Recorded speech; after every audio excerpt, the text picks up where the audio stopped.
Hi, I'm Dr. Steve Pearlstein, and this is Second Opinion. Today we're going to talk about a subject that many of my patients have been asking me to do a video on. And they have so many questions about this, and they want to know, what is it? Why is it important? Of course, we're talking about the core. And the core is something that I find that people have a misconception about, but let's back up for a second. We'll get to that. Let's define it.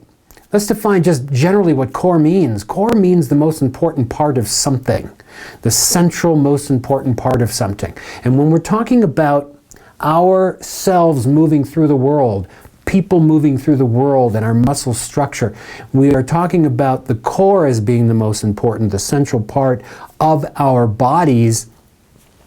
And the core, the common misconception that people have is that the core is the abs, the abdominal area. No, the abs are part of the core. The core is our trunk minus our arms and legs. So it's a much bigger area, and it includes not only the abdominals, but the chest area, the side muscles, and the back. So that's a lot. Again, the core is essential. It is the most important part of us that determines how stable and how balanced we are as we move through the world. So the arms and the legs, of course, are very critical. They're very important. When you're exercising your entire body, you're going to exercise your arms and the legs. And in relation to the core, why you want to do that is because the muscles in the arms and the legs support the core. But the core is the crucial, central, most important part of our muscular functional body as it moves through the world. So, I want to draw your attention to this picture. Now, you've probably seen this before. This woman is doing one of the essential core exercises, and that's called a plank. So if you look at her, if this is new to you, study what she's doing. And notice her spine is straight, her body is straight, and she has to hold that position, and you can hold it for, upwards of 2 minutes or more, but you don't have to do it for that long. What's happening is that anybody who's done this exercise knows that certain muscles in the body are engaged, they're tightening, they have to hold you that way. And that's the core muscles. Now, there's two types of core functions, and one is static, and that's what this is. The other is dynamic. We'll get into that in a moment. But the plank is an example of a static core function in which the body is not moving, and all the core muscles are engaged in order for her to hold herself like that.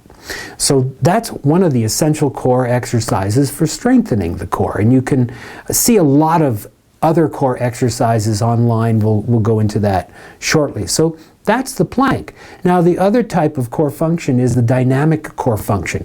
Best example of that I can think of is like walking down a steep hill. If you can picture yourself or feel what would go on in your body when you're walking down a steep hill, well, then you'll see that core muscles are going to tighten.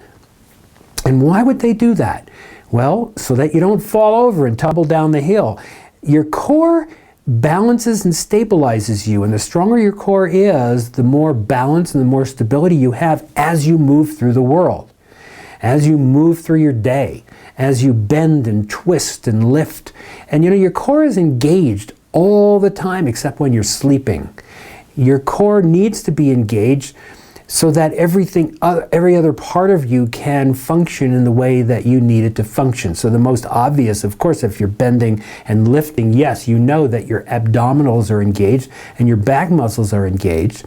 If you're sitting and you just reach out and get something, you may not be aware that your core is engaged, but it is, because it's stabilizing you so that your arm can reach out and grab that and bring it back. So sometimes the core is engaged in very subtle, unnoticeable ways, and other times it's quite clear, like in the plank. So I said that the core is important for the balance and stability. And as a chiropractic physician of many years, I recognize that the core is essential to spinal balance and stability.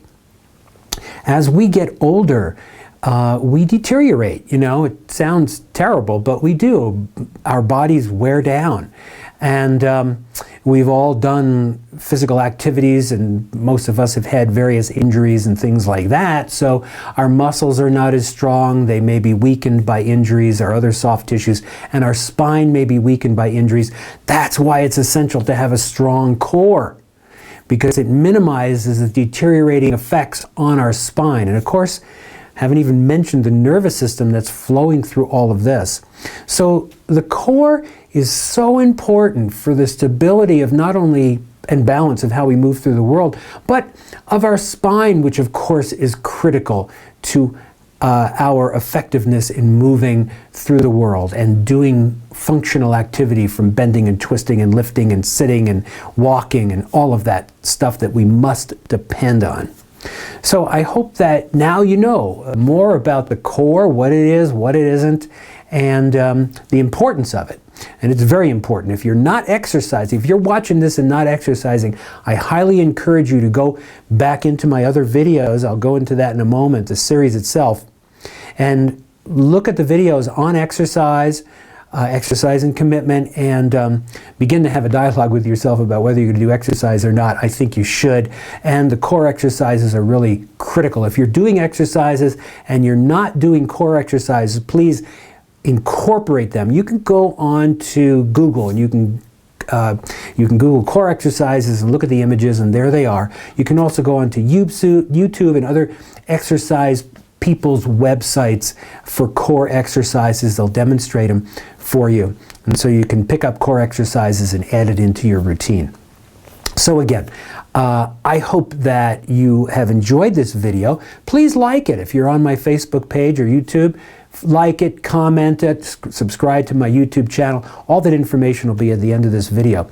If there's a video that you would like me to do, or just want to dialogue about this one with me, feel free. As I said, the information is at the end of this. I would love to hear from you. I would love to know what impact this video and the others I've done is making in your life. And I hope it's a good one. So again, I'm Dr. Steve Pearlstein, and this is Second Opinion.